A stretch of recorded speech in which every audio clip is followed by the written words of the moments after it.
ٹھیک ہے جی. تو سب سے پہلے ہم اپنے نسل اخلاق دیکھ لیتے ہیں جو ہمارے لٹریچر کے چیپٹرز ہیں. سب سے پہلے اس میں ہمارے پاس اخلاق حسنہ تھا. ہم کیا کریں گے، ہم پورے چیپٹر ریڈ آؤٹ نہیں کریں، ہم خلاصہ اور اہم باتیں اور اقتباس اور ایسی چیزیں ڈسکس کریں گے. ٹھیک ہے، سو اسٹارٹنگ فروم دیٹ آپ لوگ اپنے پاس یہ گائیڈ کھول لیں.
اچھا جی، سب سے پہلے ہمارے پاس جو چیپٹر ہے سبق نمبر 1 اخلاق حسنہ.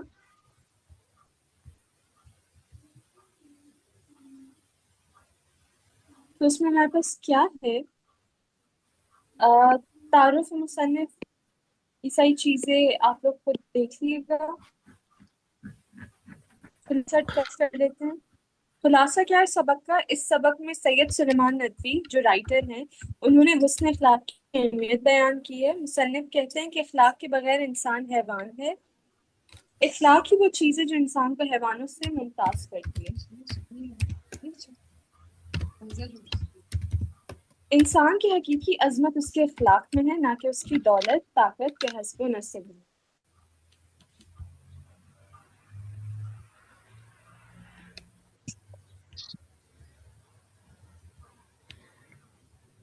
ہمارے جو رائٹر ہیں وہ اس چیز پہ emphasize کر رہے ہیں کہ انسانوں اور حیوانوں میں ایک ہی چیز کا ڈفرینس ہے اور وہ ہے اخلاق. انسانوں میں سب سے زیادہ I know it's not Urdu paper Monday but Urdu کا بھی تو ریوائز کرنا ہے نا. سر کمار انگلش کا شام میں کروائیں گے آپ لوگوں کو.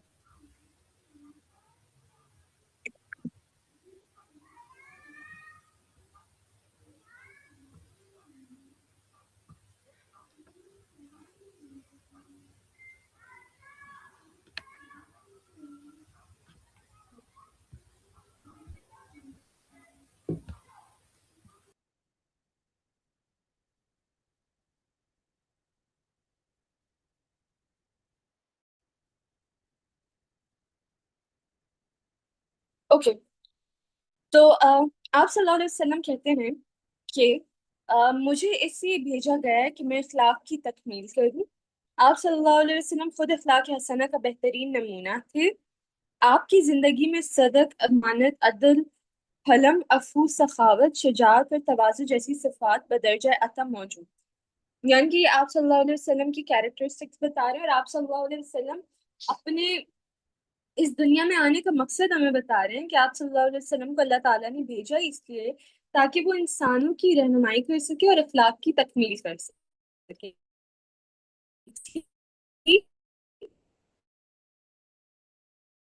مصنف نے جبکہ رذائل وہ بری عادات ہے جو انسان کو گمراہی کی طرف لے جاتی ہے.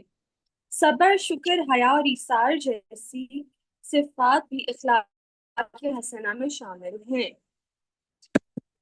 ٹھیک.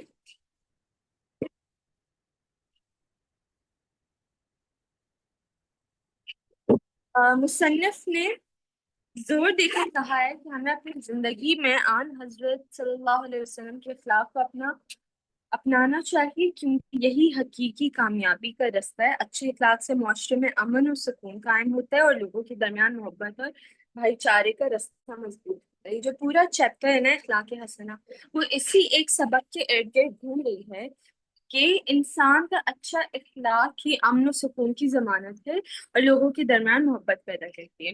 آپ صلی اللہ علیہ اس چیپٹر میں دو چیزیں بتائی گئی، فضائل اور رذائل۔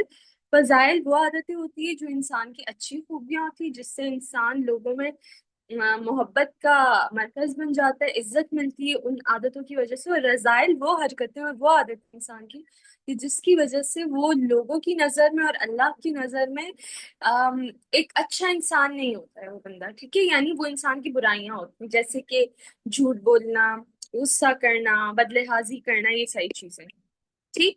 سبق کی اہم باتیں کیا ہے؟ اخلاق کے بغیر انسان حیوان ہے۔ آپ صلی اللہ علیہ وسلم کی بعثت کا مقصد مکارم اخلاق کی تکمیل تھا، یعنی کہ آپ صلی اللہ علیہ وسلم جو دنیا میں آئے اس کا مقصد ہی یہ تھا کہ وہ انسانوں کا اخلاق کمپلیٹ کر سکیں۔ فضائل اور رذائل کا ڈفرینس بتایا ہے۔ آپ صلی اللہ علیہ وسلم اخلاق حسنہ کے بہترین نمونے تھے۔ اچھے اخلاق سے معاشرے میں امن قائم ہوتا ہے۔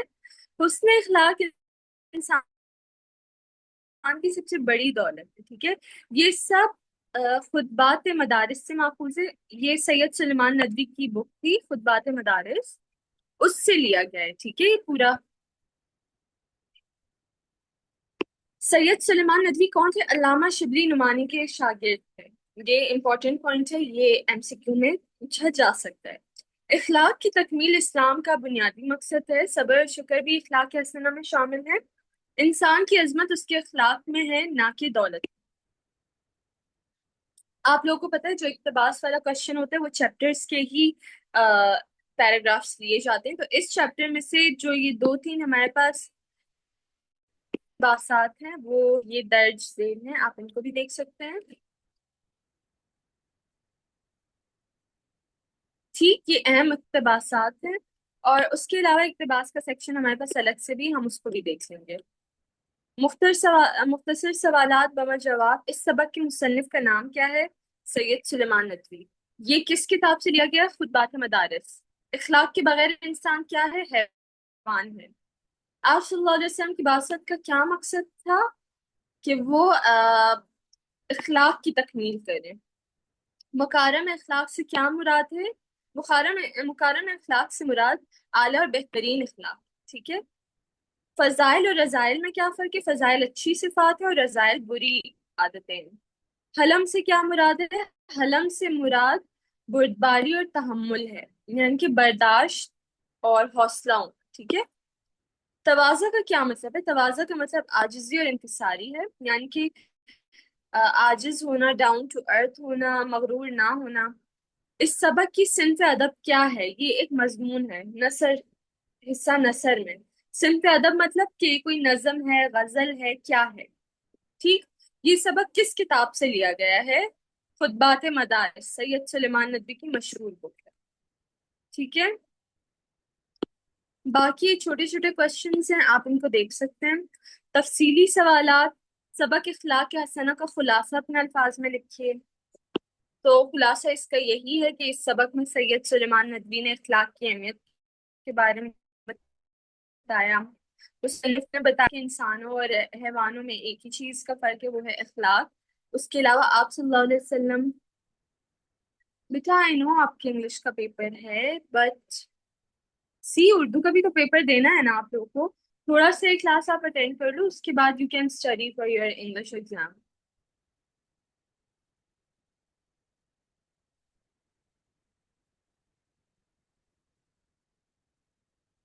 آپ صلی اللہ علیہ وسلم کے اس دنیا میں آنے کا ایک ہی مقصد تھا، وہ تھا اخلاق کی تکمیل کرنا، مسلمانوں کو ایک بہترین کامل مسلمان بنانا، ٹھیک ہے؟ فضائل اور رذائل کے بارے میں بتایا گیا کہ فضائل وہ عادتیں ہیں جو اچھی ہوتی ہیں، رذائل وہ عادتیں ہیں جو بری عادتیں ہوتی ہیں، جیسے جھوٹ، خیانت، ظلم، غرور، یہ ساری چیزیں۔ اور ہم سب کو اپنی زندگیوں میں آپ صلی اللہ علیہ وسلم کی زندگی سے اگزامپلز لینی چاہیے اور انہیں کی زندگی کے پیٹرن کو فالو کرنا چاہیے۔ آپ صلی اللہ علیہ وسلم کے اعلیٰ اخلاق کا سبق کی روشنی میں ذکر کریں۔ اس چیپٹر میں آپ صلی اللہ علیہ وسلم کی جو اخلاق کی اگزامپلز دی ہوئی تھی ان کے بارے میں لکھیں، ٹھیک ہے؟ تو آپ صلی اللہ علیہ وسلم امین تھے، سچے تھے، یعنی کہ امانت دار تھے، یہ ان کی پہچان تھی۔ عادل تھے، عدل و انصاف کرنے والے تھے، بردبار تھے، غصے کے وقت بھی صبر سے کام لیتے تھے، ہوش نہیں کھوتے تھے، معاف کرنے والے تھے۔ فتح مکے کے موقع پہ انہوں نے اپنے تمام دشمنوں کے لیے عام معافی کا اعلان کر دیا تھا۔ سخی تھے، اپنے پاس کچھ نہ بھی ہو لیکن ہمیشہ ضرورت مند کو اس کی ضرورت پوری کرتے تھے۔ بہادر تھے، ہمیشہ حق کے لیے لڑتے تھے، ٹھیک ہے، کبھی غرور نہیں کرتے تھے، اور یہ سب آپ صلی اللہ علیہ وسلم کے اخلاق کا حصہ تھے۔ فضائل اور رذائل کی وضاحت کریں، یہ بہت بار میں بتا چکی ہوں کیا ہے۔ سید سلیمان ندوی کا ادبی مقام اور خدمات پر نوٹ۔ سید سلیمان ندوی کون تھے؟ بیسکلی ہمیں یہ بتانا ہے۔ وہ اردو ادب کے ایک عظیم محقق، مورخ اور ادیب تھے۔ یعنی کہ محقق مطلب جو حقیقی باتیں لکھتے ہیں سچائی کی بیس پہ، مورخ جو ہسٹری لکھتے ہیں، اور ادیب جو ادب سے ریلیٹڈ لٹریچر پہ کام کرتے ہیں۔ 1884 میں پیدا ہوئے اور ندوہ العلماء لکھنؤ میں انہوں نے تعلیم حاصل کی۔ علامہ شبلی نعمانی کے شاگرد تھے۔ علامہ شبلی نعمانی سیرت نبی جیسی عظیم کتاب لکھ رہے تھے لیکن بیچ میں ہی ان کی وفات ہو گئی، جس کے بعد سید سلیمان ندوی نے ان کی وہ کتاب کی سیریز کمپلیٹ کی، ٹھیک ہے۔ ان کی مشہور بکس میں سے سیرت النبی، خطبات مدارس، نقوش سلیمانی اور حیات شبلی شامل ہیں۔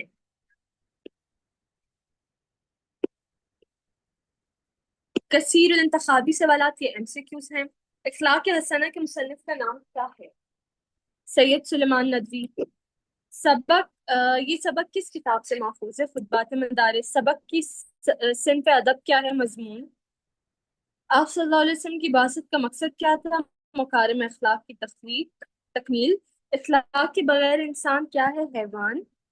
حلم کا مطلب بردباری، تواضع کا مطلب عاجزی، شجاعت کا مطلب بہادری۔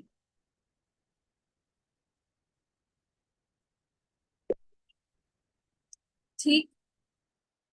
عفو کا مطلب معاف کرنا، صدق کا مطلب سچائی، مکارم اخلاق سے مراد اعلی اخلاق۔ سید سلیمان ندوی کس کے شاگرد تھے؟ علامہ شبلی نعمانی۔ سخاوت کا مطلب فیاضی، یعنی کہ پیسے کو دل کھول کے خرچ کرنا، یعنی کنجوسی نہ کرنا۔ فضائل کا مفہوم اچھی عادتیں، رذائل کا مفہوم بری عادتیں۔ آپ صلی اللہ علیہ وسلم نے فتح مکہ کے موقع پر سب کو معاف کر دیا۔ امانت کا مطلب دیانت داری۔ فتح مکہ سے پہلے کیا کہا جاتا تھا آپ صلی اللہ علیہ وسلم کو؟ الامین۔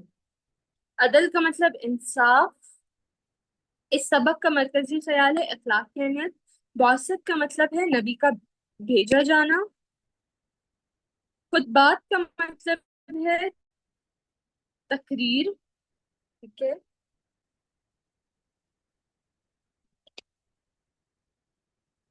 ٹھیک ہے۔ انسان کی حقیقی عظمت کس میں ہے؟ اس کے اخلاق میں۔ اسوہ حسنہ مطلب بہترین نمونہ، بیسٹ ایگزامپل۔ فضائل کی ضد ہے رذائل، ٹھیک ہے۔ یہ ہمارا چیپٹر نمبر 1 ہو گیا۔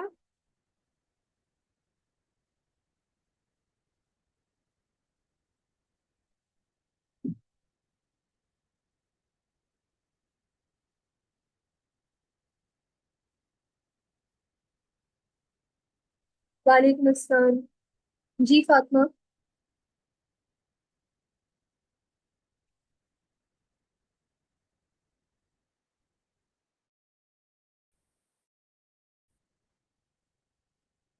ہو گیا۔ سبق نمبر 2 کٹیا، آئی ڈونٹ تھنک سو یہ آپ لوگ کی اس بک میں ہے۔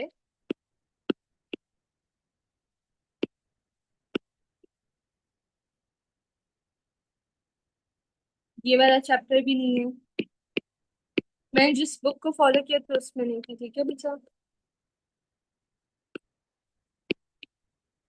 پھر اس کے بعد ہمارے پاس آتا ہے چیپٹر آرام و سکون، اس کو دیکھ لیتے ہیں۔ سبق آرام و سکون کے رائٹر کون تھے؟ اچھا، یہ بیسکلی ایک ڈرامہ ہے، ٹھیک ہے۔ اس کے مصنف یعنی رائٹر امتیاز علی تاج صاحب تھے۔ صنف ادب مزاحیہ ڈرامہ ہے، یعنی کہ یہ ادب کے لحاظ سے کیا ہے، مضمون ہے یا کیا ہے؟ تو یہ ایک ڈرامہ تھا۔ موضوع کیا ہے؟ ایک وہمی مریض کی کہانی اور طنز و مزاح، ٹھیک۔ خاص بات کیا ہے اس ڈرامے میں؟ اردو ڈرامہ نگاری کا ایک شاہکار ہے، انسانی نفسیات پر طنزیہ تبصرہ کیا گیا ہے، ٹھیک ہے۔ یہ اردو ڈرامہ نگاری میں ایک فیمس ڈرامہ رہ چکا ہے، آرام اور سکون۔ مصنف کا تعارف دیکھ لیتے ہیں، امتیاز علی تاج صاحب۔ اچھا، آپ کو ان کی پیدائش اور انتقال کا وقت یاد رکھنے کی ضرورت نہیں ہے، ٹھیک ہے؟ اصل نام ان کا امتیاز علی تھا، تخلص ان کا تاج تھا جس سے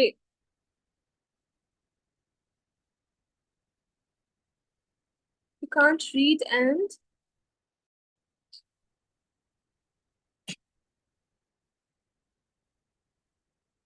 um, well, in that case I don't know what you can do because it is something very serious that you cannot read and write Urdu, but your admission is in Urdu medium, and it's like you guys are 1 week away from your exam. So how would you manage that? Can you not even read Urdu a bit?